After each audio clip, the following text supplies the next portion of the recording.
You mentioned the organization Casa Familiar earlier in San Isidro. You're also working in another project, the housing corridors in San Diego. Yes. Well, tell us a little bit more about the Casa Familiar project. It sounds like it's as you described as earlier when we were speaking, a much more complex idea of combining housing with social agencies. Give us just a little bit of an overview of what that particular project's about, if you can. No, this is the most difficult thing because it's such a long story, but I mean, the components are varied, and how should I summarize it? I mean, in a way, is that, I mean, let's challenge density, the way we conceive density, right? Through my relationship with Casa Familiar, coming to understand that a neighborhood can be the laboratory, very specific neighborhood, not any neighborhood, very specific neighborhood, right next to the checkpoint, the border neighborhood, where all of these dynamics are kind of somehow contained. So the idea that by radicalizing the local, we can comment on larger issues, right? But just by focusing, really be very specific about these issues, first of all. So the relationship, a very intimate relationship with Casa Familiar and its logics, its organizational logics in terms of social service, arts and culture, programming, its political agenda, and so on. We begin to dismantle the whole thing. What is density? Density, as we were talking earlier, is measured traditionally and institutionally as an amount of units per acre, amount of people per acre. In a neighborhood might be measured differently, an amount of social exchanges per acre, or economic transactions as collaborations occur across neighbors, or facilitated, mediated by these non-profits, for example. So mixed use is just, according to the most inventive, creative agendas, let's say new urbanist agendas of people living on top of businesses, right? Who owns the businesses? These are franchises. And who lives in these units? And so to challenge also categories of mixed use. Mixed use in this case is housing framed by social service infrastructure, by spaces that support informal economies, by agencies such as Casa Familiar providing or injecting arts and culture programming into these spaces and allowing the people who live in these units to participate, right? Exchanging maybe social service for rent, and a larger set of transactions. I call it bartering, housing, or so on. So the idea then is that these projects with Casa Familiar have primarily allowed us to rethink a lot of those definitions and to rethink what maybe hopefully would be a very different policy, let's say land use, to invent new categories of land use beyond the typical ones that we have. And of course also alternative modes of economic sustainability at the scale of the neighborhood.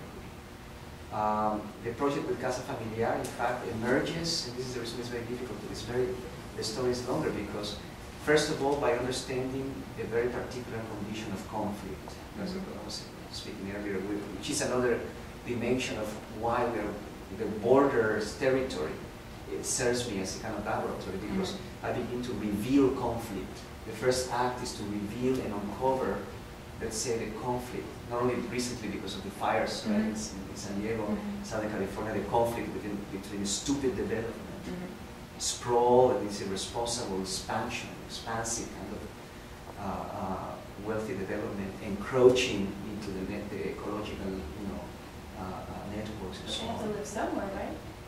But they have to live somewhere, yes, but, right? I mean, but that's the reason, again, this is where planning institutions should be visionary and really forceful in presenting agendas that, that really will challenge this problem, because that's exactly the excuse. Right? They have to live somewhere, but it's not the right. I mean,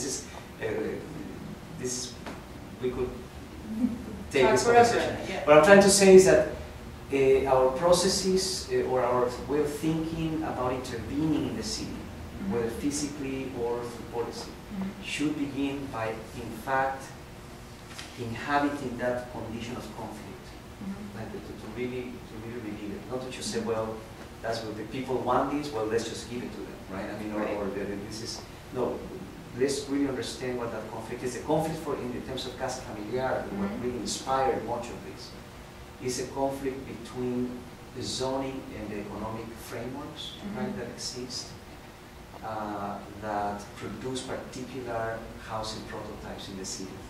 So I was explaining again last night that in the most successful construction boom in San Diego, okay,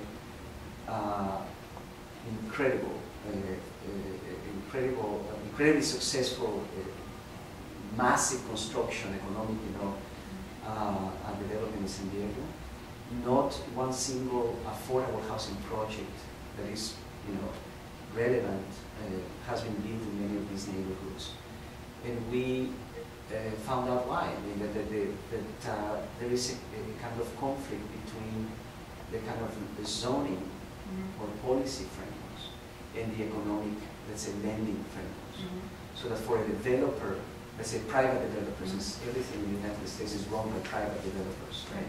Not by visionary governments, but just the power of economic capital. That's what, for a private developer to make it profitable to invest in affordable housing projects, since we as a society do not believe in the kind of possibility of public housing or social or affordable housing. For a private developer to invest in make it profitable in an affordable housing project in many of these neighborhoods, this developer would have to rely on tax credits and subsidies.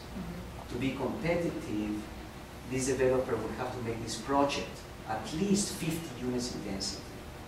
Well, 50 units in density is prohibited by zoning in many of these neighborhoods.